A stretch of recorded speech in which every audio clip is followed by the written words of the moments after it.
Moisés está muerto, el hombre que abrió el Mar Rojo, el que habló cara a cara con Dios, el líder que durante 40 años sostuvo a una nación entera en el desierto, ya no está. Para cualquiera, esto sería el fin. Caos, desorientación, colapso total. Pero lo que ocurrió inmediatamente después de su muerte fue algo que desafía toda lógica humana. Dios no permitió un vacío. No hubo meses de espera. No hubo tiempo para reorganizarse. En cuestión de días, una nueva autoridad se levantó. El río Jordán se abrió como antes el Mar Rojo. El maná dejó de caer del cielo y comenzó la conquista más impactante en la historia de Israel. Y aquí está lo más sorprendente. Algunas promesas de Dios solo se activaron cuando Moisés murió. Hoy vas a descubrir las 7 cosas impactantes que sucedieron justo después de su último aliento y por qué su muerte no fue una tragedia, sino el detonante de algo mucho mayor. Quédate hasta el final, porque esta transición cambió el destino de una nación para siempre. Obviamente, para entender lo que sucede aquí, tenemos que reconocer algo fundamental sobre el contexto histórico. Moisés no pudo entrar a la tierra prometida. Esto no fue un accidente, no fue una injusticia arbitraria de parte de Dios, fue el resultado de una consecuencia que el propio Moisés aceptó. La Biblia registra en Números capítulo 20 que Moisés golpeó la roca 2 veces cuando Dios le había dicho que le hablara, y en ese momento de desobediencia pública frente a toda la congregación, Dios estableció que Moisés vería la tierra pero no entraría en ella. Es un episodio que genera muchas preguntas y que a veces parece duro para nosotros, porque pensamos en todo lo que Moisés había hecho, en todos sus años de servicio fiel, en todo lo que había soportado de parte de un pueblo que constantemente se quejaba y se rebelaba. Sin embargo, hay algo más profundo operando aquí que va más allá de una simple consecuencia disciplinaria. La muerte de Moisés en el monte Nebo, mirando la tierra que durante 40 años había anhelado pisar, representa algo teológicamente significativo. Moisés es el símbolo de la ley, del pacto del Sinaí, de la revelación que Dios dio en el desierto. Y la ley, por más gloriosa que fuera, por más perfecta que fuera como expresión del carácter de Dios, no tenía el poder en sí misma de llevar al pueblo a la tierra de la promesa. Esto es algo que el apóstol Pablo desarrolla siglos después en sus cartas, pero que ya estaba siendo ilustrado aquí en este momento histórico. La ley revela, la ley instruye, la ley señala el camino, pero no tiene el poder inherente de llevarte al destino. Esa es una de las razones por las que Moisés, el gran legislador, el portador de las tablas de piedra, no es quien entra con el pueblo a Canaán. En cambio, es Josué, cuyo nombre significa Yahvé salva, o el Señor es salvación, quien guía al pueblo en la conquista. Y aquí hay una conexión hermosa, porque el nombre Josué en hebreo es Yehoshua, que en griego se traduce como Jesús, es decir, Jesús, el mismo nombre. No es coincidencia que quien lleva al pueblo a la tierra prometida tenga el mismo nombre que quien nos llevaría a la verdadera tierra prometida celestial. Ahora bien, lo fascinante de la transición de Moisés a Josué no es simplemente que ocurrió, sino cómo ocurrió. La Biblia nos dice en Josué capítulo 1 que aconteció después de la muerte de Moisés, siervo de Jehová, que Jehová habló a Josué hijo de Nun, servidor de Moisés. Fíjate en el lenguaje aquí.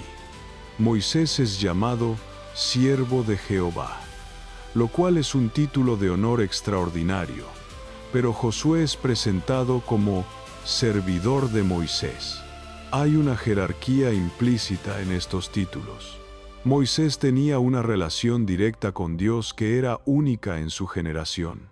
Josué, por su parte, había sido el ayudante de Moisés, el que le servía, el que había estado cerca de él pero siempre un paso atrás.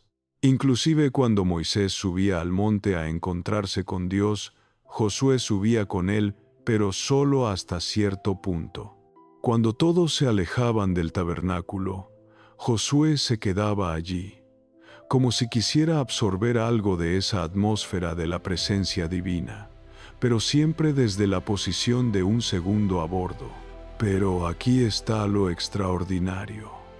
Dios no le habla a Josué a través de Moisés. No le da un mensaje antes de morir diciéndole qué hacer. No establece una cadena de mando donde Josué tiene que consultar los escritos de Moisés para saber cómo proceder. En cambio, Dios mismo se levanta y le habla directamente a Josué. Esto es revolucionario. Dios está estableciendo aquí que Josué no es simplemente un gerente ejecutando el plan de Moisés, no es un administrador manteniendo el status quo, no es un guardián del legado mosaico. Josué es el nuevo líder con acceso directo a la voz de Dios. Y las primeras palabras que Dios le dice son absolutamente clave para entender todo lo que va a suceder a continuación. Mi siervo Moisés ha muerto. Ahora, pues, levántate y pasa este Jordán, tú y todo este pueblo, a la tierra que yo les doy a los hijos de Israel. Hay una urgencia en estas palabras que no podemos pasar por alto. Dios no dice, Moisés ha muerto. Tomen su tiempo para procesar esto. Reorganícense. Hagan un funeral apropiado que dure meses. Establezcan memoriales. Escriban biografías. Y cuando estén listos, cuando se sientan preparados, cuando hayan sanado emocionalmente, entonces piensen en moverse. No. Dios dice algo mucho más directo y desafiante. Moisés está muerto. Ahora levántate y cruza. La palabra ahora, aquí, no es decorativa, es imperativa. Es como si Dios estuviera diciendo, no hay tiempo que perder, no hay espacio para la parálisis, no hay lugar para que el miedo se establezca y se solidifique. Levántate ahora, muévete ahora, cruza ahora. Y esto nos enseña algo profundo sobre los tiempos de Dios. Hay momentos en los que Dios acelera las cosas precisamente porque sabe que si nos da demasiado tiempo para pensar, para analizar, para considerar todas las razones por las que algo no debería funcionar, nunca nos moveríamos. Una pregunta muy frecuente sobre este pasaje tiene que ver con la aparente insensibilidad de Dios. La gente pregunta, ¿no es cruel que Dios no les dé tiempo de luto? ¿No es importante procesar las pérdidas? ¿No necesitamos tiempo para sanar antes de enfrentar nuevos desafíos? Y estas son preguntas legítimas que merecen una respuesta cuidadosa. La realidad es que la Biblia sí registra que hubo un período de luto por Moisés. Deuteronomio capítulo 34 nos dice que lloraron los hijos de Israel a Moisés en los campos de Moab 30 días, y así se cumplieron los días del llanto del luto de Moisés. 30 días es un periodo significativo, un mes completo de duelo. Así que no es que Dios ignorara por completo la necesidad humana de procesar la pérdida. Pero lo que Dios no permitió fue que el luto se convirtiera en parálisis permanente, que el dolor del pasado impidiera el movimiento hacia el futuro, que la memoria de lo que fue bloqueara la visión de lo que podía ser. Además, hay algo estratégico en la forma en que Dios maneja esta transición. Él sabe que el pueblo de Israel ha pasado 40 años en el desierto, 40 años dando vueltas en círculos, 40 años viendo morir a toda una generación de incrédulos que se negaron a entrar a la tierra cuando tuvieron la oportunidad, El peligro real en este momento no es que la gente no tenga tiempo suficiente para llorar, el peligro real es que la gente se quede estancada en un ciclo de nostalgia y miedo que les impida recibir lo que Dios tiene preparado. Dios tiene que mover al pueblo hacia adelante con decisión y rapidez, porque sabe que la ventana de oportunidad es específica, que los tiempos de Dios tienen fechas precisas y que esperar demasiado podría significar perder el momento kairos que Él ha establecido. Entonces Dios le dice a Josué: levántate y pasa este Jordán. Y aquí viene algo que intensifica dramáticamente la situación.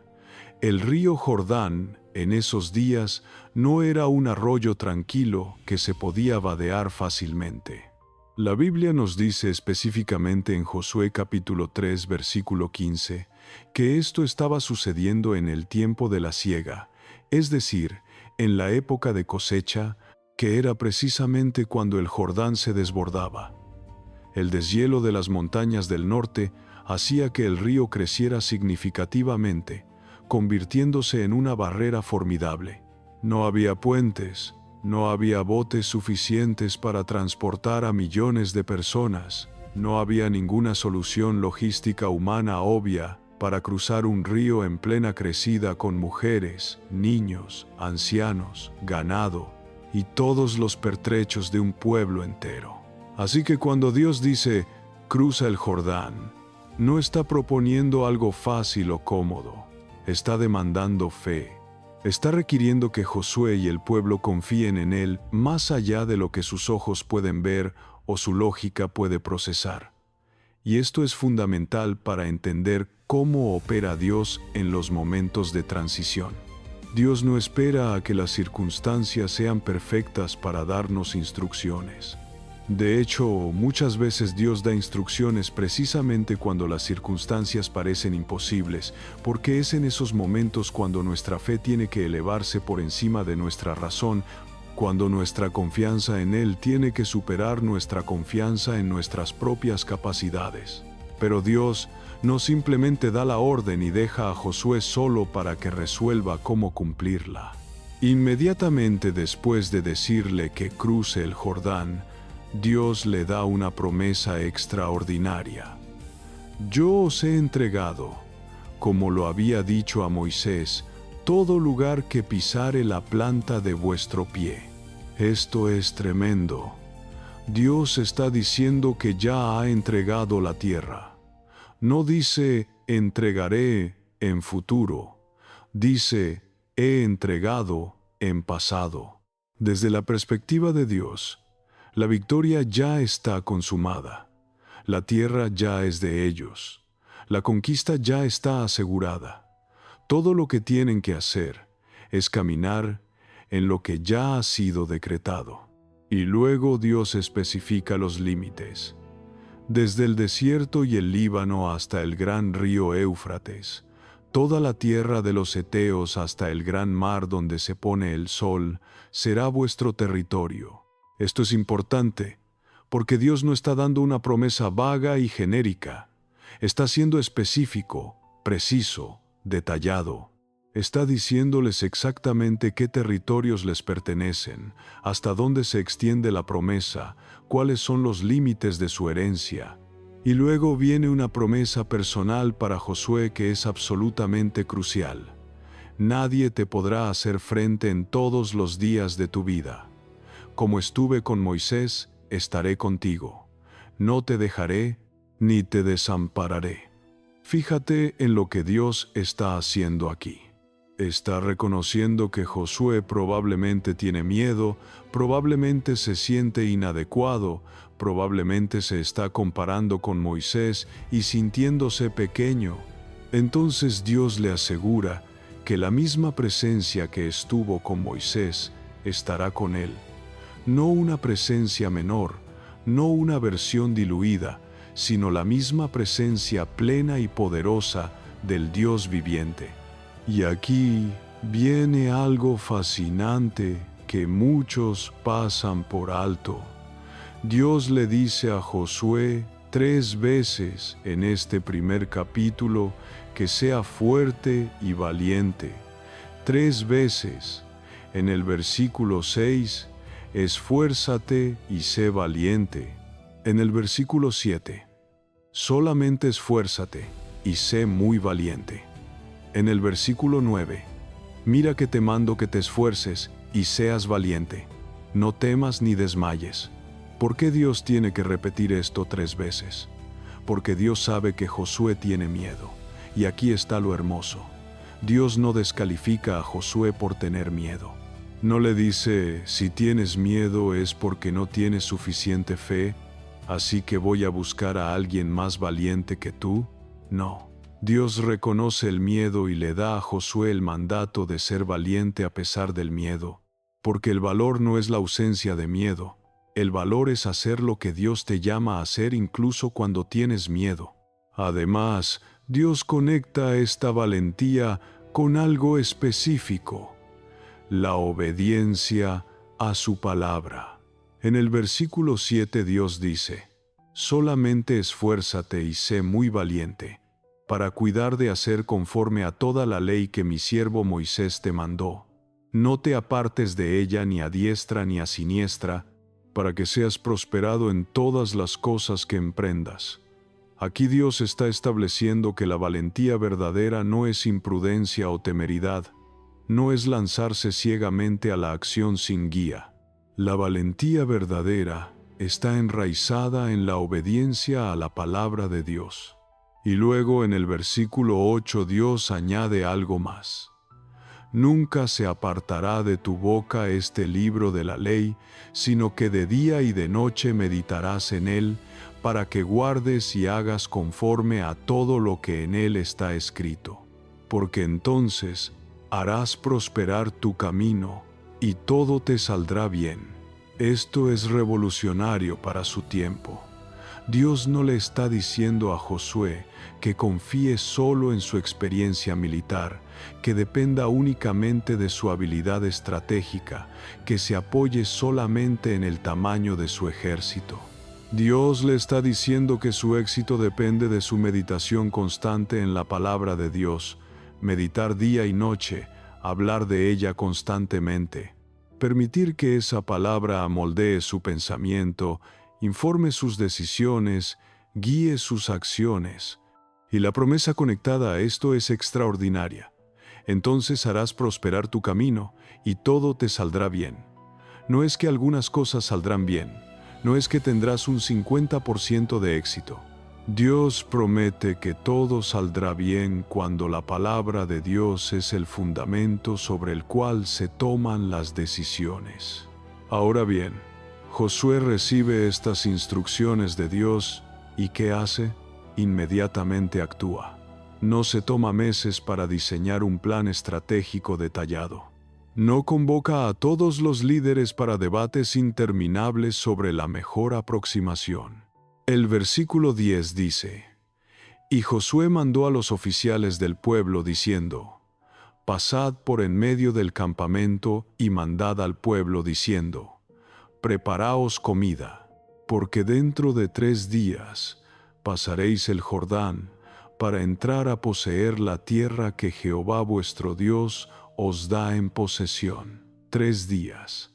Ese es el plazo que Josué establece. No 3 meses, no 3 años. 3 días para prepararse y luego cruzar el río imposible hacia el territorio enemigo fuertemente fortificado. Esto es extraordinario por varias razones. Primero, muestra que Josué realmente captó la urgencia del mandato de Dios. No diluyó el mensaje, no lo suavizó para hacerlo más aceptable, no agregó sus propias modificaciones para dar más tiempo. Dios dijo, levántate y cruza, y Josué dijo, prepárense porque en 3 días cruzamos. Segundo, esto crea un momentum que es estratégico. Cuando das plazos cortos, no hay tiempo para que el miedo crezca y se multiplique. No hay espacio para que las dudas se arraiguen y paralicen. No hay oportunidad para que las voces disidentes organicen una oposición. El movimiento rápido mantiene al pueblo enfocado en la obediencia inmediata en lugar de en las 1000 razones por las que esto podría no funcionar. Pero antes de cruzar el Jordán, sucede algo absolutamente fascinante, que la mayoría de la gente no conecta adecuadamente con el resto de la narrativa. Josué envía 2 espías a explorar la tierra, específicamente a Jericó, la primera ciudad fortificada que tendrían que conquistar. Y estos espías terminan en la casa de una prostituta llamada Rahab. Ahora bien, esto plantea preguntas interesantes. ¿Por qué fueron a la casa de una prostituta? ¿Estaban buscando entretenimiento inapropiado? ¿Fue una casualidad? La realidad es que la casa de Rahab, ubicada en la muralla de la ciudad, era probablemente un lugar donde viajeros y extranjeros podían entrar sin levantar mucha sospecha. Era un punto de entrada lógico para espías que necesitaban información sin llamar demasiado la atención. Pero lo que sucede en esa casa es extraordinario. El rey de Jericó se entera de que hay espías israelitas en la ciudad y envía hombres a capturarlos. Rahab esconde a los espías y luego, cuando los hombres del rey se van, ella sube al techo donde los tiene escondidos y les dice algo que revela una verdad asombrosa. En Josué capítulo 2, entre los versículos 9 y 11, Rahab dice: «Sé que Jehová os ha dado esta tierra, porque el temor de vosotros ha caído sobre nosotros, y todos los moradores del país ya han desmayado por causa de vosotros, porque hemos oído que Jehová hizo secar las aguas del mar Rojo delante de vosotros cuando salisteis de Egipto, y lo que habéis hecho a los 2 reyes de los amorreos que estaban al otro lado del Jordán, a Sehón y a Og, a los cuales habéis destruido. Oyendo esto, ha desmayado nuestro corazón, ni ha quedado más aliento en hombre alguno por causa de vosotros, porque Jehová vuestro Dios es Dios arriba en los cielos y abajo en la tierra». Esto es absolutamente crucial para entender lo que está sucediendo. Rahab está revelando que los enemigos de Israel ya están derrotados psicológicamente. 40 años han pasado desde que Israel salió de Egipto. 40 años desde que cruzaron el Mar Rojo, y los habitantes de Canaán han estado viviendo con terror todos estos años, sabiendo que eventualmente Israel vendría a reclamar la tierra. El miedo ha estado carcomiendo su valor. La anticipación de la invasión ha estado destruyendo su moral. Cuando los espías regresan a Josué, le dicen en el versículo 24 del capítulo 2: «Jehová ha entregado toda la tierra en nuestras manos, y también todos los moradores del país desmayan delante de nosotros». Entonces aquí está la situación. Israel está a punto de cruzar un río imposible en plena crecida para atacar ciudades fuertemente fortificadas. Pero los habitantes de esas ciudades ya están aterrorizados, ya se sienten derrotados, ya saben que no tienen esperanza contra el Dios de Israel. La batalla está ganada en el ámbito espiritual y psicológico antes de que se dispare una sola flecha en el ámbito físico. Y esto nos enseña algo profundo sobre cómo opera Dios. Dios pelea batallas en dimensiones que nosotros no podemos ver. Mientras el pueblo de Israel estaba en el desierto durante 40 años, probablemente pensaban que ese tiempo era desperdiciado, que estaban atrasándose, que sus enemigos se estaban fortaleciendo. Pero en realidad, durante esos mismos 40 años, Dios estaba trabajando en el corazón de sus enemigos, plantando terror, multiplicando el miedo, asegurando que cuando finalmente llegara el momento de la invasión, la resistencia sería mínima porque la voluntad de pelear ya habría sido quebrantada. Y ahora llegamos al momento del cruce del Jordán, que es uno de los milagros más espectaculares en toda la Biblia, pero que frecuentemente no recibe la atención que merece. El pueblo se prepara para cruzar, y Dios le da a Josué instrucciones específicas. Los sacerdotes que llevan el arca del pacto deben ir al frente. Cuando sus pies toquen las aguas del Jordán, las aguas se detendrán. Ahora imagina lo que esto significa. El río está en su nivel más alto. Las aguas fluyen con fuerza, y Dios le está diciendo a los sacerdotes que caminen directamente hacia el río con la confianza de que las aguas se detendrán.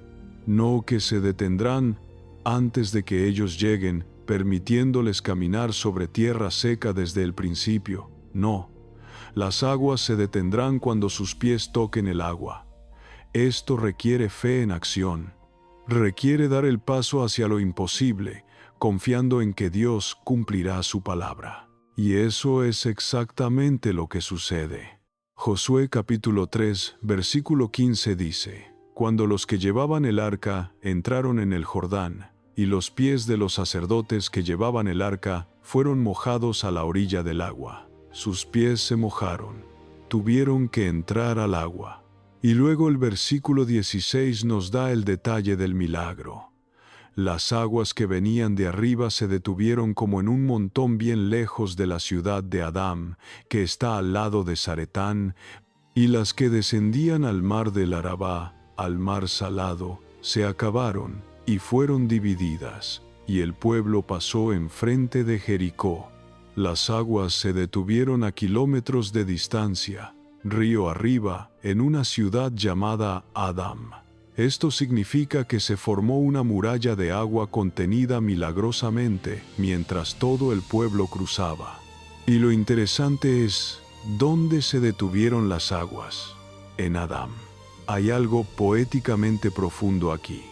Adán fue el primer hombre, y en Adán toda la humanidad cayó en pecado.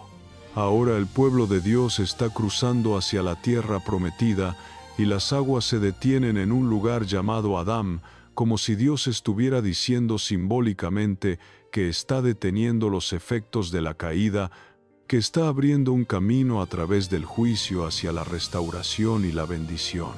Pero hay más. Josué capítulo 3, versículo 17 dice: Mas los sacerdotes que llevaban el arca del pacto de Jehová estuvieron en seco, firmes en medio del Jordán, hasta que todo el pueblo hubo acabado de pasar el Jordán, y todo Israel pasó en seco. Los sacerdotes se quedaron parados en medio del río, sosteniendo el arca del pacto, mientras millones de personas cruzaban. Imagina la fe que esto requiere. Mantenerse parado en medio de un río que milagrosamente se ha detenido, confiando en que Dios va a sostener el milagro, confiando en que las aguas no van a regresar súbitamente y ahogarlos. Ellos representan la presencia de Dios en medio del paso imposible. Son el punto de estabilidad en medio de la transición. Son la garantía visible de que Dios está con su pueblo en cada momento del viaje. Y cuando todo el pueblo ha cruzado, Dios le da a Josué otra instrucción específica. En Josué capítulo 4, Dios le dice que tome 12 hombres, uno de cada tribu, y que cada uno saque una piedra del medio del Jordán, del lugar exacto donde los sacerdotes habían estado parados. Estas 12 piedras debían ser colocadas como memorial en Gilgal, el primer campamento de Israel después de cruzar el Jordán. El propósito de este memorial es explícito en el versículo 6 del capítulo 4, para que esto sea señal entre vosotros, y cuando vuestros hijos preguntaren a sus padres mañana diciendo, ¿qué significan estas piedras? Les responderéis, que las aguas del Jordán fueron divididas delante del arca del pacto de Jehová. Cuando ella pasó el Jordán, las aguas del Jordán se dividieron, y estas piedras servirán de monumento conmemorativo a los hijos de Israel para siempre. Dios está ordenando la creación de un testimonio físico permanente de su poder. No quiere que la próxima generación dependa únicamente de historias orales que podrían ser exageradas o distorsionadas o eventualmente olvidadas. Quiere un monumento tangible que provoque preguntas, que invite a la narración, que mantenga viva la memoria de este momento cuando Dios hizo lo imposible. Y hay algo hermoso en que sean 12 piedras, una por cada tribu. Toda la nación está representada en este memorial. No es el monumento de Josué o de los líderes, es el monumento de todo el pueblo de Dios, recordándoles que todos juntos fueron testigos de esta intervención divina. Pero aquí hay algo que muchos no notan. Además de las 12 piedras que fueron sacadas del Jordán y colocadas en Gilgal, Josué también colocó otras 12 piedras en medio del Jordán, en el lugar exacto donde los sacerdotes habían estado parados. El versículo 9 del capítulo 4 dice: Josué también levantó 12 piedras en medio del Jordán, en el lugar donde estuvieron los pies de los sacerdotes que llevaban el arca del pacto, y han estado allí hasta hoy. Estas piedras permanecieron bajo el agua, invisibles para el ojo humano la mayor parte del tiempo. Solo cuando el río bajaba su nivel podían verse ocasionalmente. ¿Por qué dos conjuntos de piedras? ¿Por qué uno visible y otro escondido? Hay diferentes interpretaciones de esto, pero aquí hay una perspectiva profunda. Las 12 piedras visibles en Gilgal son el testimonio público para las generaciones futuras, el recordatorio que la gente puede ver y tocar. Pero las 12 piedras en el fondo del Jordán son el memorial ante Dios mismo, el recordatorio en el cielo, el testimonio en lugares que el ojo humano no puede alcanzar. Es como si Dios estuviera diciendo: yo también quiero un recordatorio de este momento.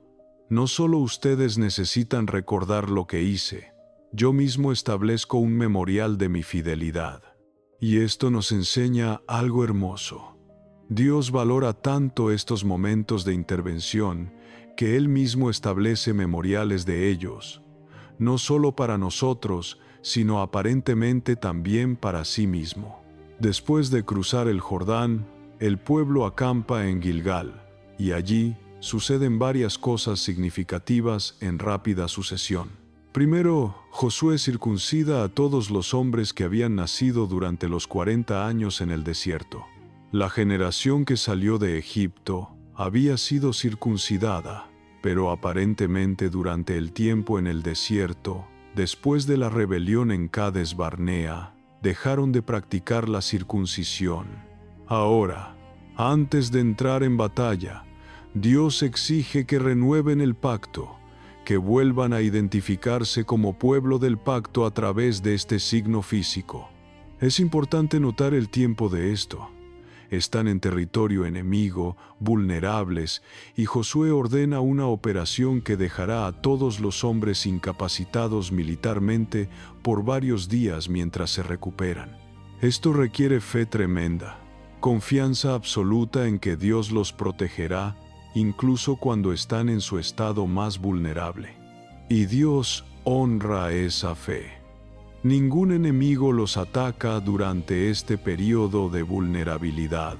De hecho, el capítulo 5 nos dice que cuando los reyes de los amorreos y los reyes de los cananeos oyeron que Jehová había secado las aguas del Jordán delante de los hijos de Israel, se les derritió el corazón y no hubo más aliento en ellos. El terror que Rahab había descrito se multiplica. El milagro del Jordán no solo sirvió para que Israel cruzara, sirvió como guerra psicológica contra sus enemigos, como demostración pública del poder de Dios que quebró cualquier voluntad de resistencia seria.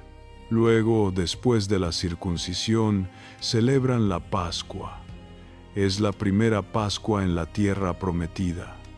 Y al día siguiente de la Pascua, algo extraordinario sucede que marca el fin de una era.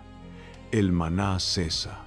Durante 40 años, cada mañana sin falta, Dios había provisto maná del cielo. Era el sustento milagroso que mantenía viva a una nación entera en el desierto.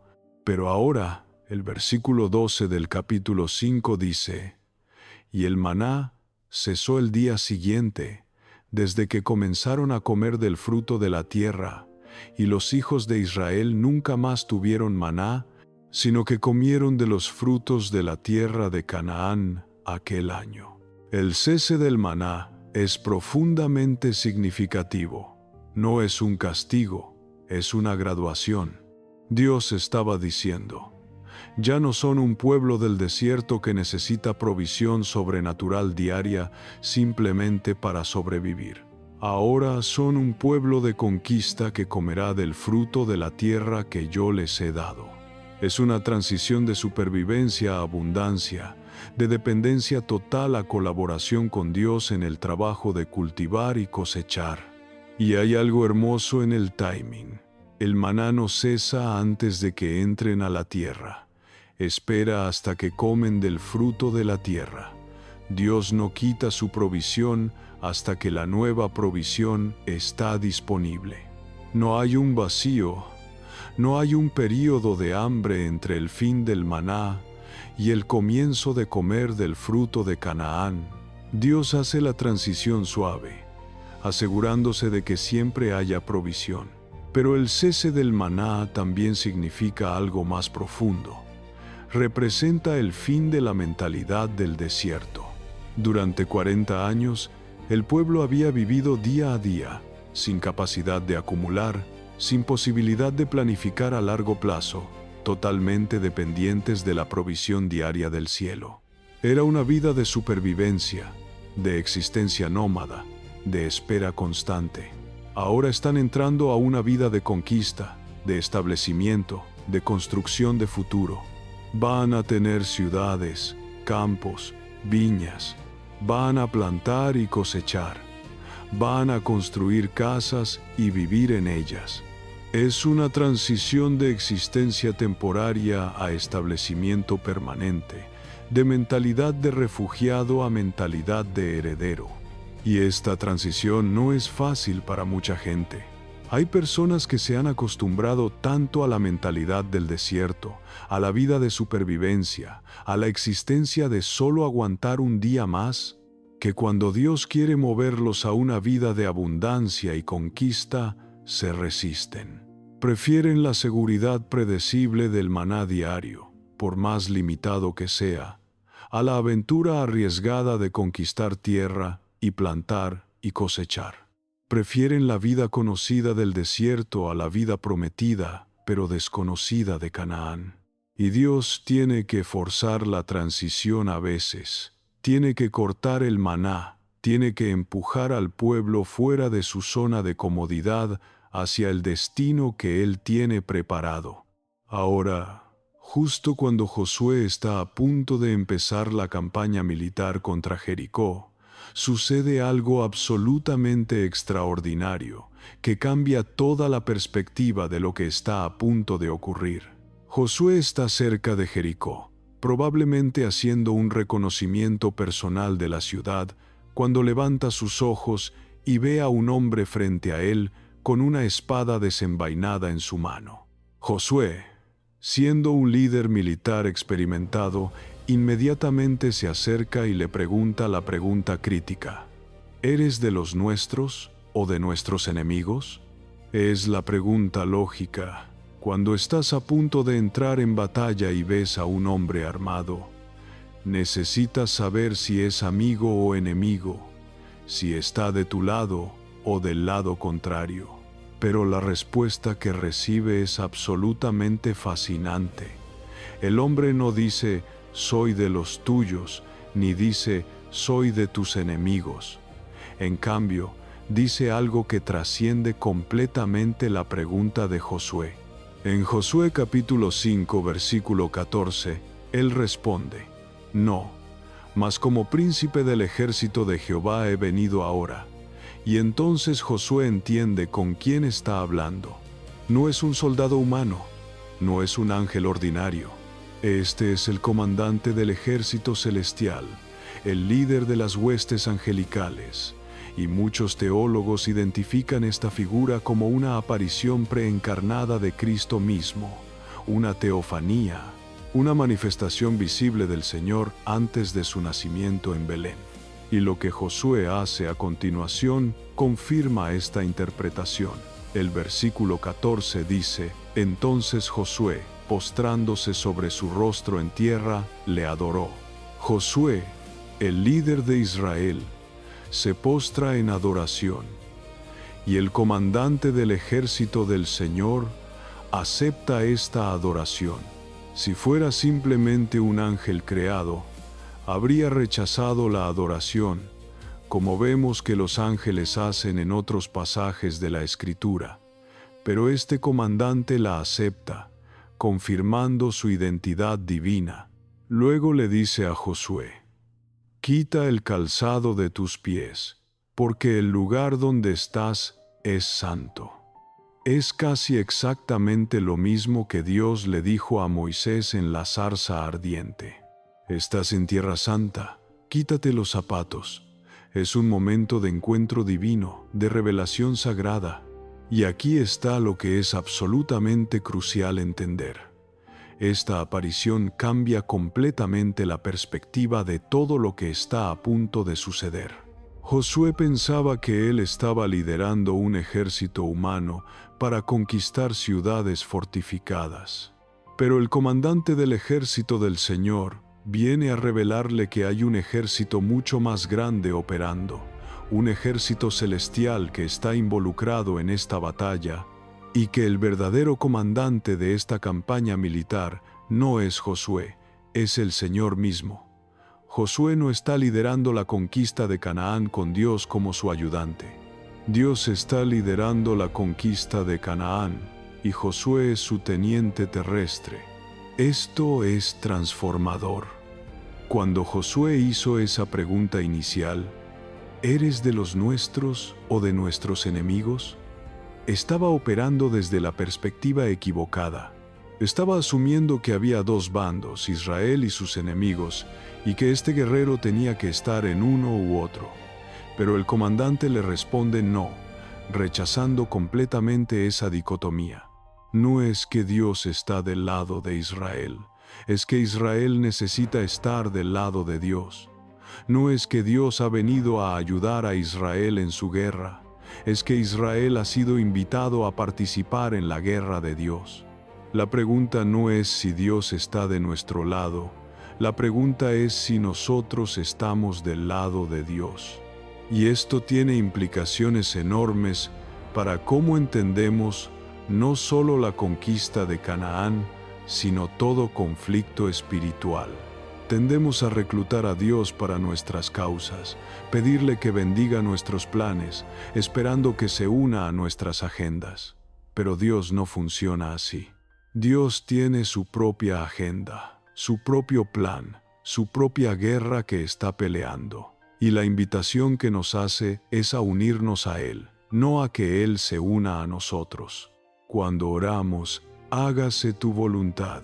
No estamos pidiéndole a Dios que ajuste su plan al nuestro, estamos alineándonos con el plan que Él ya tiene en marcha.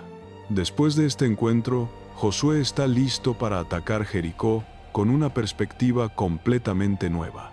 Ya no es simplemente un desafío militar, es participación en una batalla cósmica donde las fuerzas del cielo están comprometidas y las instrucciones que Dios da para la conquista de Jericó lo confirman. No van a atacar con estrategia militar convencional, van a marchar alrededor de la ciudad una vez al día durante 6 días, con los sacerdotes llevando el arca y tocando trompetas. Luego el 7º día van a marchar 7 veces. Y después del 7º circuito, cuando las trompetas suenen, todo el pueblo debe gritar, y las murallas caerán. Es absurdo desde una perspectiva militar humana. Marchar en círculos no derriba murallas, los gritos no colapsan fortificaciones, pero desde una perspectiva espiritual, esto es guerra en el ámbito invisible, usando armas que no son carnales. Y aquí conectamos todo lo que hemos estado viendo. La muerte de Moisés no detuvo el plan de Dios, lo aceleró hacia su próxima fase. La transición inmediata a Josué mostró que Dios no depende de ningún hombre en particular, que su plan continúa con o sin nosotros. La urgencia de 3 días para cruzar el Jordán demostró que Dios a veces acelera las cosas para evitar que el miedo paralice la fe. El reporte de Rahab reveló que Dios ya había ganado la batalla en el corazón de los enemigos antes de que comenzara la batalla física. El milagro del Jordán fue tanto para transportar a Israel como para aterrorizar a sus enemigos y glorificar el nombre de Dios. Las 12 piedras visibles y las 12 piedras invisibles mostraron que Dios establece memoriales tanto para nosotros como aparentemente para sí mismo. El cese del maná marcó el fin de la mentalidad del desierto y el comienzo de la mentalidad de conquista. Y la aparición del comandante del ejército del Señor reveló que esta no es la guerra de Israel con Dios como ayudante, sino la guerra de Dios con Israel como participante. Todo esto nos lleva a una verdad central que atraviesa toda esta narrativa. Dios no pausa su plan por nuestras pérdidas. Cuando Moisés murió, fue un momento de pérdida tremenda para Israel. Era su líder fundacional, su mediador con Dios, su guía a través del desierto. Perderlo debió haber sentido como el fin de todo, pero para Dios fue simplemente la transición de una fase a la siguiente. La muerte de Moisés no interrumpió el plan divino, lo liberó para avanzar hacia su próxima etapa. Porque la verdad es que hay ciertas promesas que solo pueden cumplirse cuando ciertas estaciones terminan. Mientras Moisés viviera, Israel seguiría siendo un pueblo del desierto bajo la ley. Para que se convirtieran en un pueblo de conquista bajo la promesa, Moisés tenía que dar paso a Josué. No porque Moisés fuera malo o inadecuado, sino porque representaba una era que tenía que terminar para que la siguiente pudiera comenzar. Y esto es algo que nosotros necesitamos entender profundamente en nuestras propias vidas. Dios a veces tiene que cerrar capítulos en nuestras vidas, por más gloriosos que hayan sido esos capítulos, para poder abrir las puertas a lo que viene después. Nos aferramos a temporadas que ya cumplieron su propósito porque son familiares, porque sabemos cómo funcionan, porque hemos encontrado cierta comodidad en ellas. Pero Dios dice, ya terminaste esa fase, es tiempo de avanzar. Y nosotros resistimos porque el cambio da miedo, porque lo nuevo es incierto, porque preferimos la seguridad predecible de lo conocido a la aventura arriesgada de lo desconocido. Pero Dios en su misericordia a veces fuerza la transición. A veces cierra puertas que no podemos volver a abrir. A veces termina temporadas aunque protestemos, porque Él ve lo que viene y sabe que es inmensamente mejor que lo que dejamos atrás. La urgencia con la que Dios actúa también nos enseña algo importante. Cuando Dios dice ahora, no significa cuando te sientas listo. No significa cuando hayas procesado completamente todas tus emociones. No significa cuando hayas planificado cada detalle hasta la perfección. Significa ahora. Y la razón es que Dios sabe que si nos da demasiado tiempo para pensar, para analizar, para considerar todas las formas en que algo podría salir mal, nos paralizaremos. El miedo crece cuando se le da espacio y tiempo. La fe, por otro lado, se fortalece con acción decisiva. Cuando Dios dijo, en 3 días cruzan el Jordán, no estaba siendo insensible a las necesidades del pueblo, estaba siendo estratégico con el tiempo para evitar que el miedo tuviera oportunidad de echar raíces profundas. Y luego está esta verdad fascinante que emerge del testimonio de Rahab. La batalla se gana primero en el ámbito invisible. Los habitantes de Canaán ya estaban derrotados internamente antes de que Israel disparara una sola flecha. El miedo ya había hecho su trabajo, la moral ya estaba quebrada, la voluntad de pelear ya estaba destruida. Y esto pasó durante los 40 años que Israel pensaba que estaba perdiendo el tiempo en el desierto. Dios estaba usando ese tiempo para trabajar en el corazón de sus enemigos, preparando el terreno para la conquista. Esto nos enseña que los tiempos de espera no son tiempos desperdiciados. A veces Dios nos tiene esperando no porque se haya olvidado de nosotros, sino porque está trabajando en dimensiones que no podemos ver, moviendo piezas en el tablero espiritual, preparando circunstancias que no conocemos, ablandando corazones que no podemos tocar. El milagro del Jordán tiene múltiples propósitos que se entretejen de forma brillante.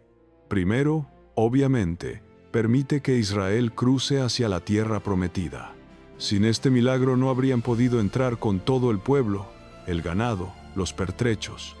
Pero segundo, es una demostración pública del poder de Dios que sirve como guerra psicológica. Cuando los reyes cananeos oyeron que Dios había secado el Jordán en su punto de máxima crecida, se derritieron sus corazones. El mensaje era claro.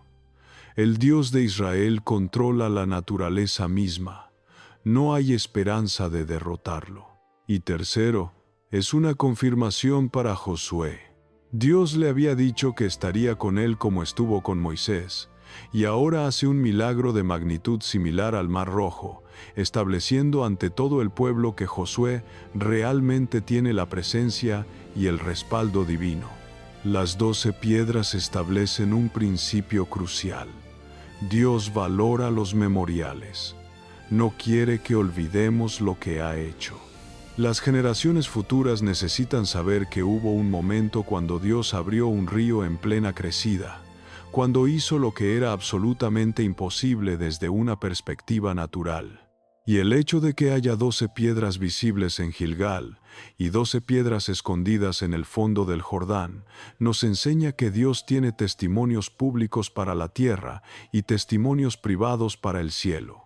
Hay cosas que Dios hace que son para que todos las vean y hablen de ellas, y hay cosas que Dios hace que son más íntimas, más privadas, memorizadas en lugares que solo Él y nosotros conocemos.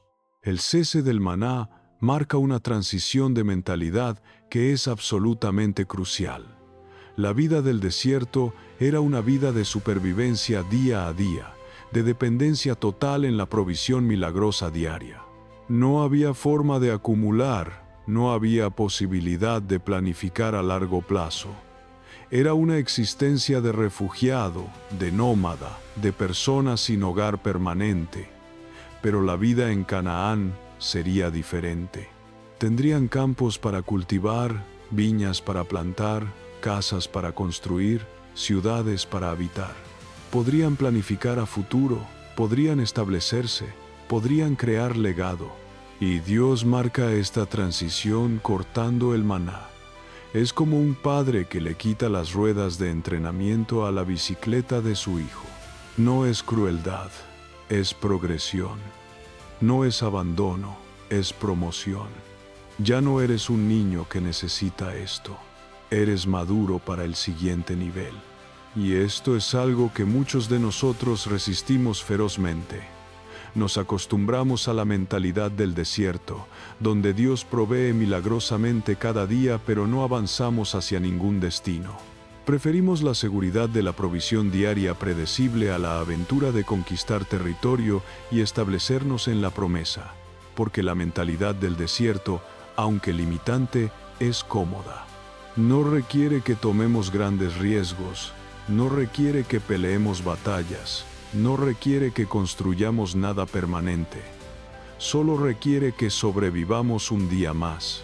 Pero Dios no nos llamó a sobrevivir, nos llamó a conquistar. No nos llamó a existir en modo de supervivencia. Nos llamó a tomar territorio, a establecer su reino, a construir con propósito eterno. Cuando el maná cesa, algunas personas entran en pánico. ¿Y ahora qué vamos a comer? ¿Cómo vamos a sobrevivir sin el milagro diario?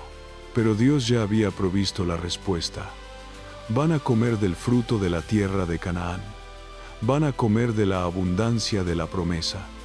Ya no más supervivencia, ahora abundancia. Ya no más existencia mínima, ahora vida plena. Pero esto requiere un cambio de mentalidad, requiere dejar atrás la identidad de refugiado y abrazar la identidad de heredero. Y no todos están dispuestos a hacer esa transición. Hay gente que prefiere quedarse en el desierto con maná que avanzar a Canaán con abundancia, porque el desierto es conocido y Canaán requiere fe. Y luego viene este momento extraordinario con el comandante del ejército del Señor que redefine completamente todo. Josué pensaba que estaba liderando una campaña militar humana, pero el comandante viene a revelar que hay un ejército celestial involucrado, que esta es primordialmente una batalla espiritual en la que Israel está siendo invitado a participar. Y la pregunta que hace Josué, ¿eres de los nuestros o de nuestros enemigos?, revela una perspectiva que necesita ser corregida. Josué está asumiendo que hay dos bandos en esta guerra, Israel y sus enemigos, y que este guerrero debe estar en uno u otro. Pero el comandante rechaza completamente esa dicotomía con un simple no. No es que Dios está del lado de Israel, es que Israel necesita estar del lado de Dios. No es la guerra de Israel con Dios como ayudante, es la guerra de Dios con Israel como participante. Y esto cambia todo. Cuando entendemos que estamos involucrados en los planes y propósitos de Dios, en lugar de tratar de reclutar a Dios para nuestros planes y propósitos, nuestra perspectiva se transforma radicalmente. Ya no estamos rogándole a Dios que bendiga nuestras agendas, estamos buscando entender su agenda para poder alinearnos con ella. Ya no estamos pidiéndole que pelee nuestras batallas a nuestra manera, estamos preguntando cómo podemos participar en la batalla que Él ya está peleando. Y cuando Josué entiende esto, se postra en adoración y pregunta, ¿qué dice mi Señor a su siervo? Esa es la pregunta correcta. No, ¿cómo me vas a ayudar a ganar mis batallas? Sino, ¿qué quieres que haga en tu batalla? No, ¿estás de mi lado? Sino, ¿cómo puedo estar del tuyo? Es un cambio de mentalidad de comandante a siervo, de líder autónomo a subordinado obediente, de alguien con su propia agenda a alguien que busca cumplir la agenda divina. Y las instrucciones que siguen para la conquista de Jericó confirman que esta es la guerra de Dios operando según sus principios, no según lógica militar humana. Marchar alrededor de una ciudad no la conquista. Tocar trompetas no derrumba murallas. Gritar no colapsa fortificaciones. Pero estos no son métodos militares humanos, son estrategias de guerra espiritual. Dios está diciendo, yo voy a derribar las murallas de Jericó. Ustedes simplemente obedezcan mis instrucciones exactamente como las doy, por más extrañas que parezcan desde su perspectiva humana limitada. Confíen en mí, síganme, obedezcan, y yo haré lo que solo yo puedo hacer. Ahora conectemos todo esto con nuestra vida contemporánea, porque todo lo que sucedió en aquel tiempo antiguo tiene ecos profundos en nuestra realidad actual. Vivimos en un mundo donde constantemente enfrentamos transiciones, donde líderes que parecían indispensables mueren o se retiran, donde capítulos que pensábamos que durarían para siempre terminan abruptamente, donde somos empujados fuera de zonas de comodidad hacia territorios desconocidos. Y en medio de estas transiciones, necesitamos recordar lo que aprendimos de la experiencia de Israel. Dios no pausa su plan por nuestras pérdidas. Dios acelera transiciones para cumplir promesas. Dios usa finales para crear comienzos.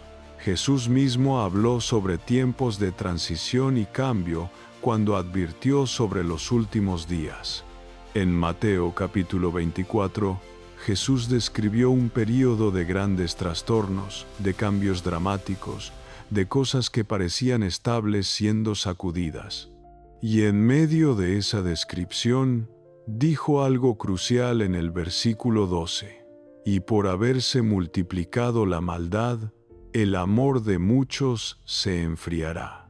Estamos viviendo en tiempos donde la maldad se multiplica, donde el amor se enfría, donde las cosas que considerábamos firmes son sacudidas. Pero Jesús no dijo estas cosas para aterrorizarnos, las dijo para prepararnos. Nos advirtió que habrían transiciones difíciles, que habrían momentos de aparente caos, pero que en medio de todo eso, su plan continúa avanzando. De hecho, Jesús comparó los últimos días con los días de Noé. En Mateo 24, versículos 37 al 39, dice: Mas como en los días de Noé, así será la venida del Hijo del Hombre. Porque como en los días antes del diluvio estaban comiendo y bebiendo, casándose y dando en casamiento, hasta el día en que Noé entró en el arca, y no entendieron hasta que vino el diluvio y se los llevó a todos, así será también la venida del Hijo del Hombre. La gente en los días de Noé estaba viviendo como si nada fuera a cambiar, como si el mundo continuaría exactamente igual para siempre. Pero Dios estaba preparando una transición masiva, un juicio que terminaría una era y comenzaría otra. Y hay paralelismos claros entre aquellos tiempos y los nuestros. En Génesis capítulo 6, justo antes del diluvio, la Biblia describe una época de gran maldad, donde vio Jehová que la maldad de los hombres era mucha en la tierra, y que todo designio de los pensamientos del corazón de ellos era de continuo solamente el mal. Era un tiempo de corrupción moral generalizada, de violencia rampante, de rechazo total de Dios. Y Dios usó el diluvio como una transición dramática, terminando aquella era malvada y comenzando una nueva era con Noé y su familia. Jesús está diciendo que los últimos días tendrán características similares: maldad multiplicada, amor enfriado, vida continuando como si nada fuera a cambiar, y luego súbitamente una transición que muchos no verán venir. Pero para aquellos que están atentos, para aquellos que están escuchando la voz de Dios, no será una sorpresa. Así como Noé fue advertido y preparó el arca, así como Israel fue preparado para cruzar el Jordán, Dios está preparando a su pueblo hoy para las transiciones que vienen. Y aquí está la aplicación práctica para nosotros. Necesitamos desarrollar la capacidad de soltar lo que fue para poder recibir lo que será. Israel tuvo que dejar ir la era del maná para poder entrar en la era de la abundancia de Canaán. Tuvieron que dejar ir la era de Moisés para poder entrar en la era de Josué. Tuvieron que dejar ir la mentalidad del desierto para poder abrazar la mentalidad de conquista. Y nosotros también enfrentamos transiciones donde Dios está diciendo: suelta esto para que puedas tomar aquello. Termina este capítulo para que pueda abrir el siguiente. Deja ir esta identidad para que puedas abrazar la que tengo preparada para ti. Pero hay resistencia en nosotros. Nos aferramos a lo conocido porque da seguridad. Nos aferramos a temporadas que ya cumplieron su propósito porque son familiares. Nos aferramos a identidades que ya no sirven porque no sabemos quiénes somos sin ellas. Y Dios en su amor a veces tiene que forzar la transición, tiene que cerrar puertas que no podemos volver a abrir, tiene que terminar capítulos aunque protestemos, porque ve lo que nosotros no podemos ver todavía, que lo que viene es inmensamente mejor que lo que dejamos atrás. También necesitamos aprender a actuar con urgencia cuando Dios habla. Cuando Dios dice ahora, necesitamos movernos ahora. No cuando nos sintamos completamente listos, no cuando hayamos eliminado todo el miedo, no cuando hayamos planificado cada detalle hasta la perfección. Porque la verdad es que el miedo nunca desaparece completamente antes de dar el paso de fe. El miedo es parte de la experiencia humana, pero el valor no es la ausencia de miedo. El valor es hacer lo que Dios te llama a hacer incluso cuando tienes miedo. Josué tenía miedo, por eso Dios tuvo que decirle 3 veces: sé fuerte y valiente. Pero no lo descalificó por tener miedo, lo empoderó para actuar a pesar del miedo. Y necesitamos entender que Dios pelea batallas en dimensiones que no podemos ver. Mientras pensamos que nada está sucediendo, Dios está trabajando en el corazón de nuestros enemigos, está moviendo piezas en el tablero espiritual, está preparando circunstancias que no conocemos. Los 40 años en el desierto que parecían tiempo perdido, estaban siendo usados por Dios para plantar terror en el corazón de los cananeos. El tiempo de espera que nos frustra puede ser el tiempo que Dios está usando para preparar el terreno para nuestra victoria. Además, necesitamos aprender a reconocer cuando estamos tratando de reclutar a Dios para nuestras agendas en lugar de alinearnos con su agenda. La pregunta no es, ¿está Dios de mi lado? Sino, ¿estoy yo del lado de Dios? No es, ¿cómo hago que Dios bendiga mis planes? Sino, ¿cómo me uno a los planes que Dios ya tiene en marcha? Este cambio de mentalidad es transformador. Nos mueve de una posición de comandante tratando de dirigir a Dios a una posición de siervo buscando obedecer a Dios. Y es en esa posición de humilde obediencia donde encontramos verdadero poder, porque estamos alineados con el poder del cielo en lugar de estar confiando solo en nuestro poder limitado. También necesitamos establecer memoriales de lo que Dios ha hecho en nuestras vidas. Tendemos a olvidar rápidamente los milagros, las provisiones, las intervenciones divinas. Por eso Dios ordenó a Israel establecer 12 piedras como memorial permanente. Nosotros también necesitamos formas de recordar lo que Dios ha hecho.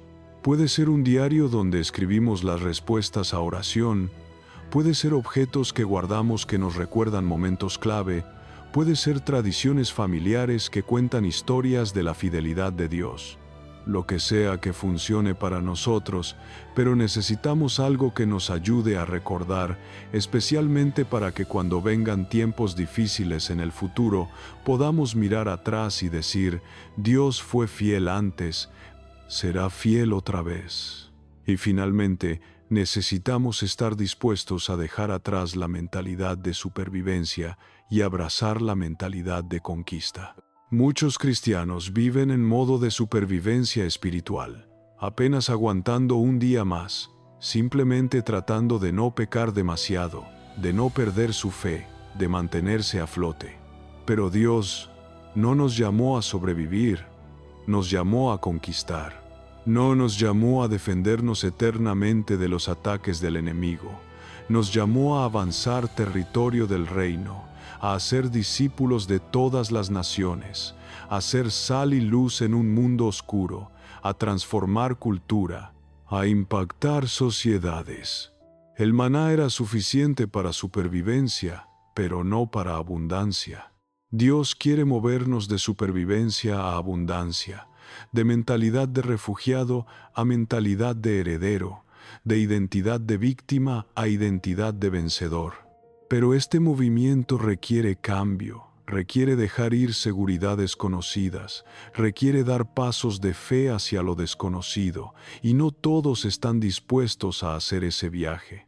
Algunos prefieren quedarse en el desierto con maná que avanzar a Canaán con abundancia porque el desierto es conocido y Canaán requiere fe. Pero tú, que estás escuchando esto ahora, tienes una decisión que tomar. Dios puede estar llamándote a dejar ir algo que ya cumplió su propósito para que puedas abrazar lo que viene a continuación. Puede estar llamándote a moverte con urgencia hacia algo que te da miedo pero que sabes que es su voluntad. Puede estar revelándote que hay batallas en el ámbito invisible que ya están ganadas, solo necesitas caminar en esa victoria. Puede estar desafiándote a cambiar tu pregunta de ¿está Dios de mi lado? a ¿estoy yo del lado de Dios? Puede estar empujándote a dejar atrás la mentalidad de supervivencia y abrazar la mentalidad de conquista. Lo que aprendimos de la transición de Moisés a Josué, del cruce del Jordán, del cese del maná, de la aparición del comandante del ejército del Señor, todo nos está diciendo lo mismo. Dios no pausa su plan por nuestras pérdidas. Dios acelera transiciones para cumplir promesas. Dios usa finales para crear comienzos. Y cuando entendemos esto, cuando realmente lo captamos en lo profundo de nuestro ser, dejamos de resistir las transiciones y comenzamos a abrazarlas. Dejamos de temer los finales y comenzamos a anticipar los comienzos que traerán. Dejamos de aferrarnos a lo que fue y comenzamos a alcanzar lo que será. Porque aquí está la verdad final y más importante. La muerte de Moisés no fue el fin de la historia de Israel, fue el comienzo del capítulo más glorioso hasta ese momento. El cruce del Jordán no fue solo transportación logística, fue demostración del poder de Dios que quebró la voluntad de pelear de sus enemigos. El cese del maná no fue abandono, fue graduación de supervivencia a abundancia. La aparición del comandante del ejército del Señor no fue una visita casual, fue revelación de que Israel estaba participando en una guerra cósmica mucho más grande de lo que imaginaban. Y tu vida ahora mismo, con todas sus transiciones, con todos sus finales aparentes, con todos sus momentos de qué sigue, está siendo orquestada por el mismo Dios que movió a Israel del desierto a la conquista. Está siendo guiada por el mismo comandante del ejército del Señor que le dijo a Josué: «Quita tus zapatos porque estás en tierra santa». Está siendo sostenida por el mismo poder que abrió el Jordán en plena crecida y derribó las murallas de Jericó. Así que cuando enfrentes transiciones que no pediste, cuando pérdidas que no esperabas sacudan tu mundo, cuando finales que no querías cierren capítulos de tu vida, recuerda, Dios no pausa su plan. Él acelera hacia la próxima fase de su promesa.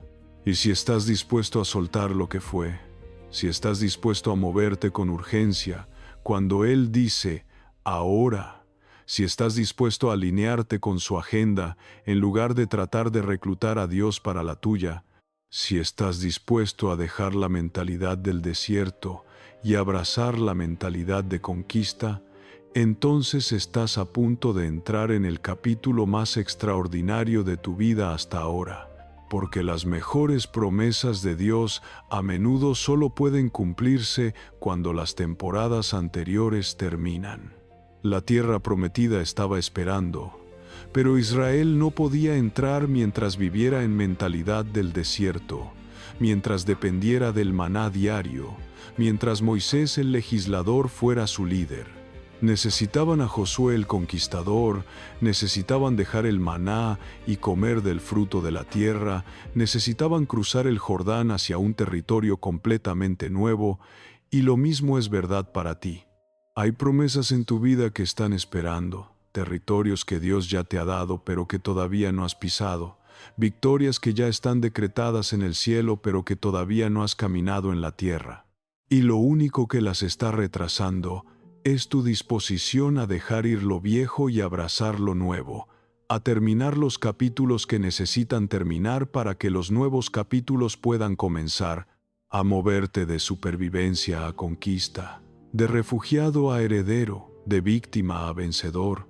El comandante del ejército del Señor está parado frente a ti hoy con su espada desenvainada, listo para pelear las batallas que tú no puedes pelear, listo para derribar las murallas que tú no puedes derribar, listo para conquistar el territorio que tú no puedes conquistar por tu propia fuerza.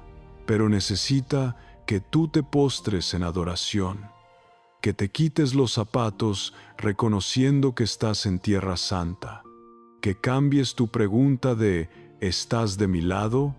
A ¿qué dice mi Señor a su siervo? Y cuando hagas eso, cuando realmente te alineas con el plan y propósito de Dios en lugar de tratar de que Él se alinee con el tuyo, cuando te mueves de comandante a siervo, de líder autónomo a subordinado obediente, entonces experimentarás lo que Israel experimentó: murallas que caen sin que tengas que derribarlas, enemigos que se derriten de miedo antes de que tengas que pelearlos, provisión que fluye del territorio conquistado en lugar de solo supervivencia del maná diario, participación en una guerra cósmica donde las fuerzas del cielo están comprometidas a tu favor. Este es el mensaje que resuena desde la muerte de Moisés hasta el cese del maná, desde el cruce del Jordán hasta la aparición del comandante del ejército del Señor. Dios está moviendo su plan hacia adelante con o sin nuestra cooperación, pero nos invita a participar. Está cerrando capítulos y abriendo nuevos con o sin nuestro consentimiento, pero nos invita a abrazar las transiciones. Está peleando batallas en dimensiones invisibles con o sin nuestro entendimiento, pero nos invita a alinearnos con su estrategia. Está cumpliendo promesas según su tiempo con o sin nuestra paciencia, pero nos invita a confiar en su timing perfecto. La pregunta no es si el plan de Dios va a avanzar, porque va a avanzar. La pregunta es si tú vas a moverte con ese plan, o si vas a quedarte atrás aferrado a temporadas que ya terminaron, a identidades que ya no sirven, a seguridades que ya no existen.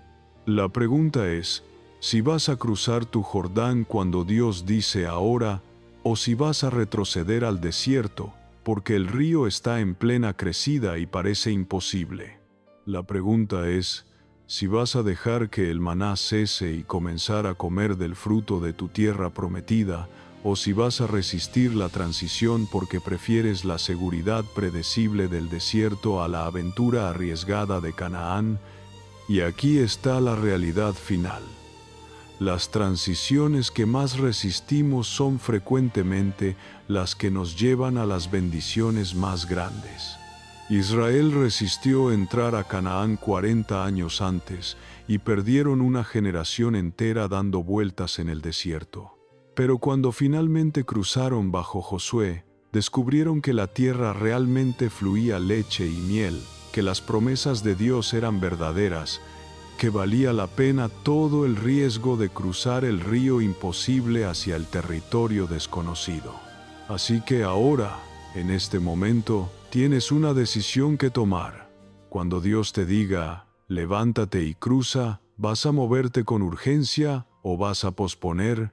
Cuando Dios cierre un capítulo en tu vida, ¿vas a resistir y lamentarte o vas a confiar que está abriendo algo mejor? Cuando Dios te empuje fuera de tu zona de comodidad hacia territorio desconocido, ¿vas a retroceder al desierto familiar o vas a avanzar hacia la promesa, aunque da miedo? Cuando el comandante del ejército del Señor se pare frente a ti, ¿vas a preguntarle si está de tu lado o vas a preguntarle cómo puedes estar del suyo? Estas son las preguntas que definen no solo este momento, sino toda la trayectoria de tu vida. Porque la verdad es que Dios tiene promesas para ti que solo pueden cumplirse cuando ciertas temporadas terminan. Tiene territorios para ti que solo pueden conquistarse cuando dejas la mentalidad del desierto. Tiene victorias para ti que solo pueden ganarse cuando te alineas con su agenda en lugar de tratar de reclutar a Dios para la tuya. Tiene abundancia para ti que solo puede fluir cuando dejas ir la supervivencia del maná y comienzas a comer del fruto de la tierra que Él ya te ha dado. Y todo comienza con una decisión: confiar que Dios no pausa su plan por tus pérdidas, que acelera transiciones para cumplir promesas, que usa finales para crear comienzos. Todo comienza con reconocer que este no es el fin de tu historia, es el comienzo del próximo capítulo. Todo comienza con entender que el río que parece imposible de cruzar es en realidad la puerta hacia todo lo que Dios ha prometido. Todo comienza con abrazar la verdad de que tú no estás solo peleando tus batallas con Dios como ayudante, estás participando en las batallas de Dios como su siervo obediente y Él ya ha ganado. Entonces levántate, cruza tu Jordán, deja que el maná cese y comienza a comer del fruto de tu promesa. Postra ante el comandante del ejército del Señor y pregunta: ¿Qué dice mi Señor a su siervo?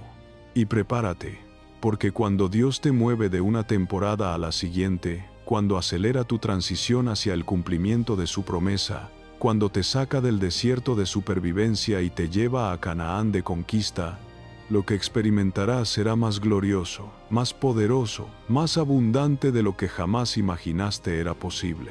Porque así es como opera Dios. Así operó con Israel. Así está operando contigo ahora. La muerte de Moisés liberó la fase de conquista bajo Josué. El cese del maná liberó la abundancia de Canaán. El cruce del Jordán liberó la demostración del poder de Dios. La aparición del comandante liberó la revelación de que esta era la guerra de Dios, no solo la guerra de Israel. Y lo que Dios está terminando en tu vida ahora mismo, está liberando algo extraordinario que viene después. Lo que estás dejando ir está creando espacio para lo que estás a punto de recibir. El capítulo que está cerrando está abriendo la puerta al capítulo que has estado esperando. La temporada que está terminando está dando paso a la temporada que transformará todo. Confía en el proceso. Confía en el Dios del proceso. Confía que Él sabe exactamente lo que está haciendo, incluso cuando tú no puedes ver el panorama completo. Confía que su timing es perfecto, incluso cuando parece urgente o prematuro desde tu perspectiva. Confía que sus caminos son más altos que tus caminos y sus pensamientos más altos que tus pensamientos.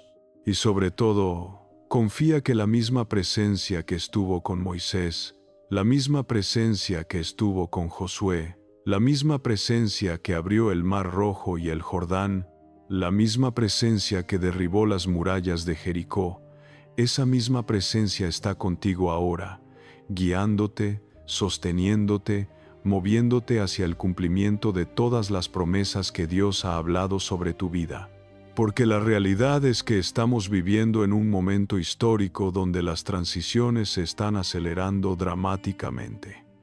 El mundo que conocíamos hace apenas unos años ya no existe de la misma forma. Instituciones que parecían inamovibles están siendo cuestionadas.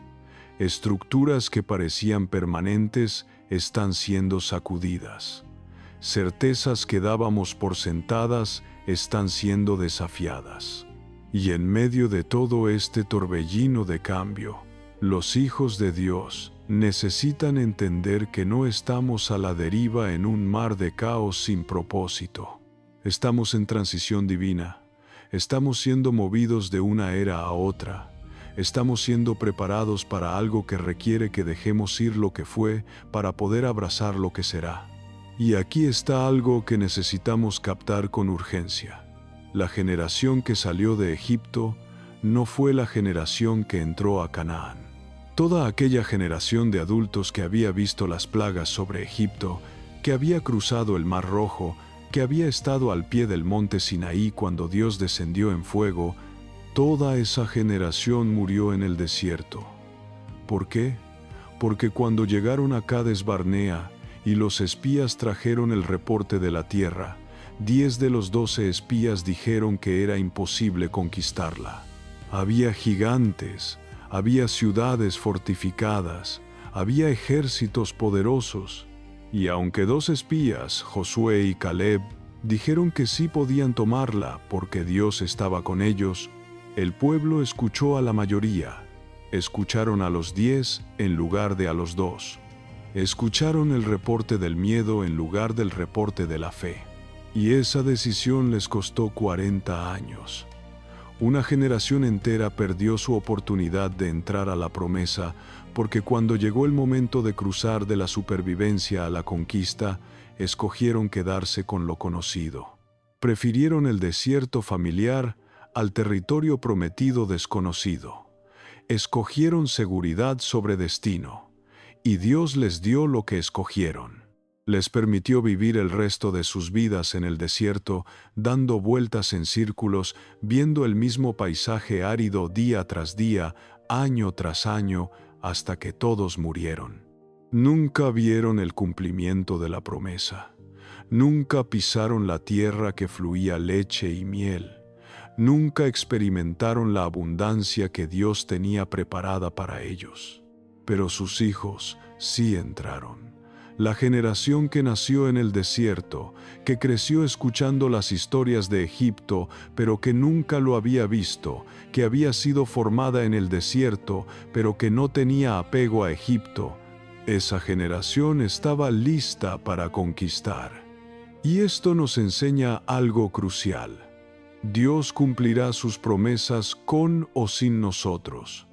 Si una generación se niega a cruzar, Él levantará a otra generación que sí lo hará. Si tú te niegas a moverte cuando Dios dice muévete, Él encontrará a alguien más que sí se moverá. Las promesas de Dios no dependen de nuestra disposición individual, pero nuestra participación en esas promesas sí depende de nuestra obediencia. Y aquí es donde la cosa se pone personal e incómoda. Cada uno de nosotros en este momento está en una de dos posiciones. O somos la generación del desierto que se niega a cruzar, o somos la generación de Josué que está lista para conquistar. O estamos aferrándonos a lo que fue, resistiendo el cambio, temerosos del futuro, paralizados por el miedo a lo desconocido. O estamos soltando el pasado, abrazando el cambio, confiando en Dios para el futuro, moviéndonos con valentía hacia lo que Él ha prometido. No hay término medio aquí, no hay zona neutra.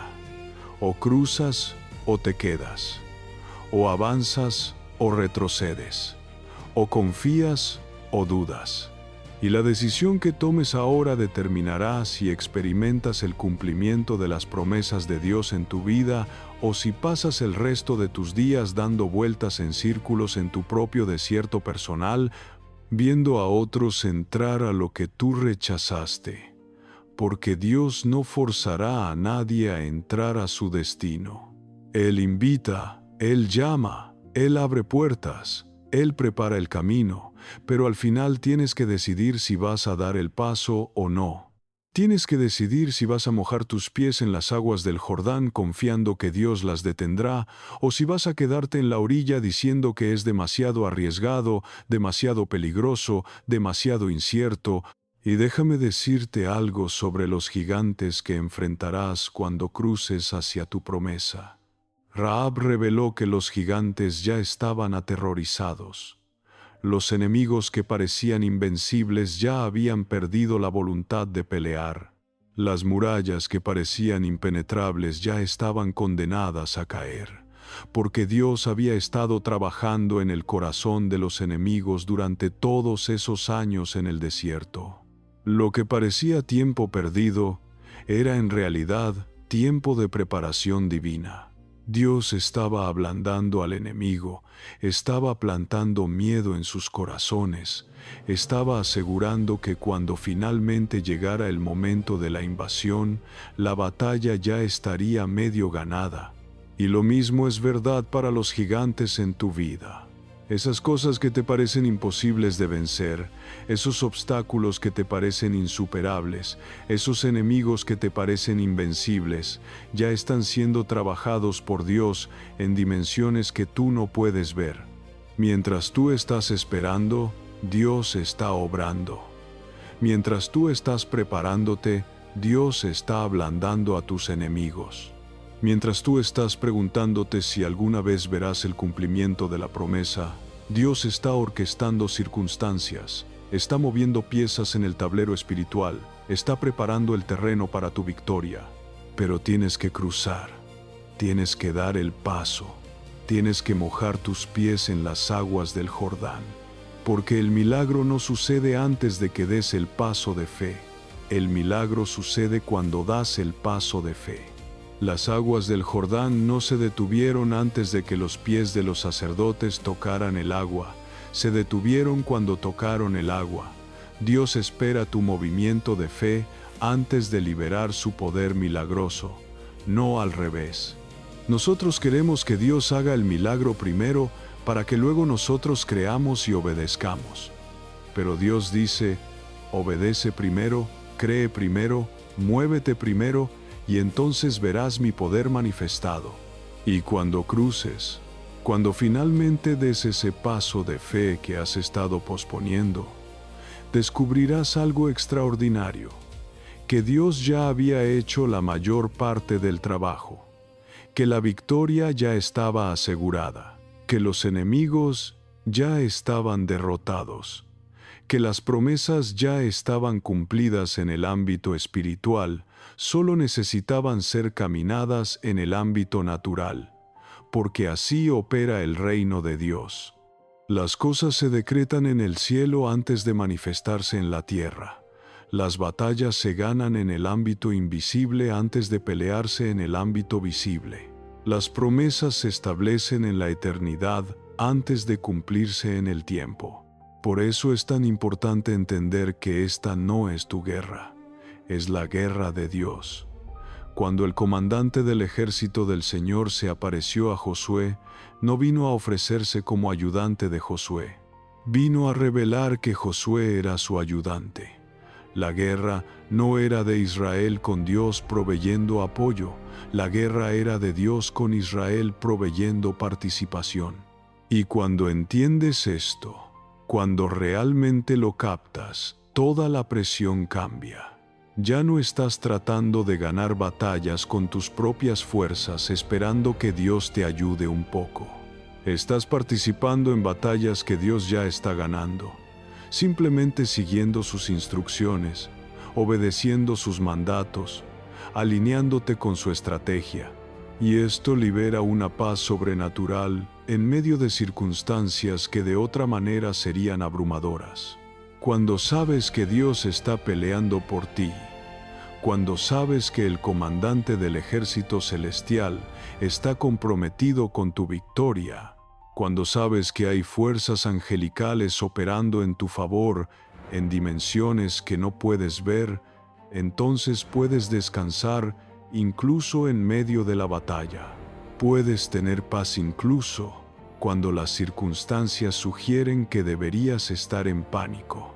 Puedes caminar con confianza incluso cuando todo a tu alrededor parece estar colapsando. Porque la realidad es que lo que ves no es todo lo que hay. El ámbito visible es solo una fracción de lo que está sucediendo realmente. En Segunda de Reyes capítulo 6 hay una historia hermosa que ilustra esto. El profeta Eliseo está rodeado por un ejército enemigo. Su sirviente se despierta, ve al ejército y entra en pánico. Corre a Eliseo diciendo: «¡Ay, Señor mío! ¿Qué haremos?». Y Eliseo responde con una calma que desafía la lógica: «No tengas miedo, porque más son los que están con nosotros que los que están con ellos». El sirviente debe haber pensado que Eliseo había perdido la razón. Estaban solo ellos dos contra un ejército entero. ¿Cómo podía decir que más estaban con ellos? Entonces Eliseo ora: «Te ruego, oh Jehová, que abras sus ojos para que vea». Y Dios abrió los ojos del sirviente y vio que el monte estaba lleno de gente de a caballo y de carros de fuego alrededor de Eliseo. El ejército celestial estaba allí, invisible al ojo natural pero absolutamente real en el ámbito espiritual. Había más fuerzas peleando por Eliseo de las que había peleando contra él. La batalla ya estaba ganada en el ámbito invisible, solo necesitaba manifestarse en el ámbito visible. Y esta es la realidad en la que tú vives también. Hay más fuerzas peleando por ti de las que hay peleando contra ti. Hay un ejército celestial comprometido con tu victoria. Hay ángeles de Dios acampando alrededor de los que le temen. Hay poder divino obrando en tu favor en dimensiones que tus ojos naturales no pueden percibir.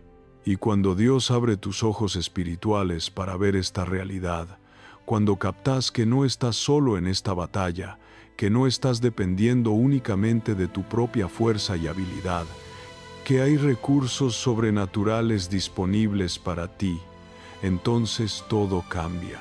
El miedo se disipa. La ansiedad se calma, la duda se desvanece, porque has visto lo que el ojo natural no puede ver. Has comprendido lo que la mente carnal no puede comprender. Has experimentado lo que solo el Espíritu puede experimentar. La presencia y el poder del Dios viviente comprometido totalmente con tu victoria. Y una vez que has visto esto, una vez que realmente lo has captado, nunca más puedes vivir de la misma manera. Nunca más puedes ser paralizado por las circunstancias visibles cuando sabes que hay realidades invisibles mucho más poderosas operando. Por eso los israelitas podían marchar alrededor de Jericó durante 7 días sin atacar. Por eso podían simplemente caminar en círculos tocando trompetas sin disparar una sola flecha. Porque sabían que esto no era una batalla militar convencional. Era guerra espiritual. Y en guerra espiritual, la obediencia a Dios es más poderosa que cualquier arma física. La fe en acción es más efectiva que cualquier estrategia militar humana. El seguir las instrucciones divinas exactamente como se dan, por más extrañas que parezcan, produce resultados que la sabiduría humana nunca podría lograr. Y cuando finalmente gritaron en el 7º día después del 7º circuito, las murallas de Jericó cayeron, no gradualmente. No se agrietaron primero y luego colapsaron lentamente. Cayeron instantáneamente, completamente, milagrosamente, y el pueblo entró directamente a la ciudad, cada uno derecho hacia adelante. La primera gran victoria en Canaán fue completamente obra de Dios, sin ninguna contribución de estrategia militar humana, para que quedara absolutamente claro quién estaba peleando esta guerra y de dónde venía la victoria. Y esto establece el patrón para todo lo que sigue. Dios pelea por su pueblo cuando su pueblo obedece sus instrucciones. Dios libera poder milagroso cuando su pueblo actúa en fe. Dios derriba murallas imposibles cuando su pueblo camina en obediencia exacta a su palabra. No es que nosotros ganamos batallas con Dios ayudándonos. Es que Dios gana batallas y nos permite participar cuando nos alineamos con su voluntad y sus métodos. Y aquí conectamos esto con nuestra realidad contemporánea de una manera muy directa. Estamos enfrentando murallas en nuestra sociedad que parecen impenetrables. Hay fortalezas de maldad, estructuras de injusticia, sistemas de opresión que han estado en pie durante generaciones. Y miramos esas murallas con nuestros ojos naturales y pensamos que son inamovibles, que nunca caerán, que siempre estarán allí. Pero Dios está diciendo lo mismo que le dijo a Israel. Esas murallas van a caer, pero no por tu fuerza, no por tu sabiduría, no por tus métodos humanos. Van a caer porque yo las voy a derribar cuando tú obedezcas mis instrucciones. Y sus instrucciones pueden parecer tan ilógicas hoy como parecieron entonces. Puede que te diga que ames a tus enemigos cuando la sabiduría humana dice que los odies. Puede que te diga que perdones lo imperdonable cuando la justicia humana demanda venganza. Puede que te diga que sirvas cuando la cultura dice que exijas ser servido. Puede que te diga que des cuando la economía dice que acumules. Puede que te diga que confíes cuando las circunstancias dicen que entres en pánico. Sus instrucciones casi siempre desafían la lógica humana, pero cuando las obedeces, cuando actúas en fe siguiendo su palabra, incluso cuando no tiene sentido desde una perspectiva natural, entonces liberas poder sobrenatural que puede derribar murallas que ninguna fuerza humana podría mover. Y necesitamos entender que el tiempo es crucial. Josué no pospuso la conquista de Jericó. No dijo, esperemos unos meses para organizarnos mejor, para entrenar más al ejército, para desarrollar una estrategia más sofisticada. No. Dios dijo, marcha ahora, y marcharon ahora. Dios dijo, 7 días. Y en 7 días las murallas cayeron. Porque cuando Dios establece un tiempo kairos, un momento divino específico, ese momento tiene que ser aprovechado. Si lo dejas pasar, si pospones, si esperas hasta que te sientas más listo, puedes perder la ventana de oportunidad que Dios ha abierto. Y esto es especialmente relevante ahora porque estamos viviendo en tiempos donde Dios está abriendo ventanas de oportunidad, está estableciendo momentos kairos, está diciendo, ahora es el tiempo. Pero muchos en el pueblo de Dios están posponiendo, están esperando, están diciendo, todavía no me siento listo, déjame prepararme un poco más, déjame entender todo completamente antes de moverme. Y mientras esperan, las ventanas se cierran, las oportunidades pasan, los momentos divinos se pierden. Y luego se preguntan por qué no ven el cumplimiento de las promesas de Dios, por qué están estancados, por qué siguen dando vueltas en círculos en el desierto. La respuesta es simple pero difícil de aceptar, porque cuando Dios dijo ahora, dijeron después. Cuando Dios dijo cruza, dijeron déjame pensarlo. Cuando Dios dijo marcha, dijeron pero no tiene sentido. Y Dios respeta tu libre albedrío. No te forzará a obedecer, no te arrastrará a tu destino contra tu voluntad. Te invitará, te llamará, te mostrará el camino, pero tú tienes que decidir si vas a caminar en él o no. Y si decides no hacerlo, Dios encontrará a alguien más que sí lo hará. Las promesas se cumplirán, el plan avanzará, el reino se expandirá. La pregunta es si tú estarás participando en eso o si estarás observando desde la orilla mientras otros cruzan hacia su destino. Entonces aquí está el desafío final, la decisión última que tienes que tomar cuando Dios te llame a cruzar tu Jordán, cuando te empuje fuera de tu zona de comodidad hacia territorio desconocido, cuando te pida que sueltes lo que fue para que puedas abrazar lo que será, cuando te instruya que marches alrededor de tus murallas imposibles siguiendo sus métodos ilógicos, cuando te diga que ahora es el tiempo incluso cuando no te sientes completamente listo, ¿vas a obedecer o vas a resistir? ¿Vas a confiar o vas a dudar? ¿Vas a moverte con fe o vas a quedarte paralizado por el miedo? Porque tu respuesta a esa pregunta determinará si experimentas la vida de abundancia y conquista que Dios tiene preparada para ti, o si pasas el resto de tus días en el desierto de supervivencia, viendo a otros entrar a lo que tú rechazaste. La elección es tuya, el momento es ahora, y Dios está esperando tu respuesta.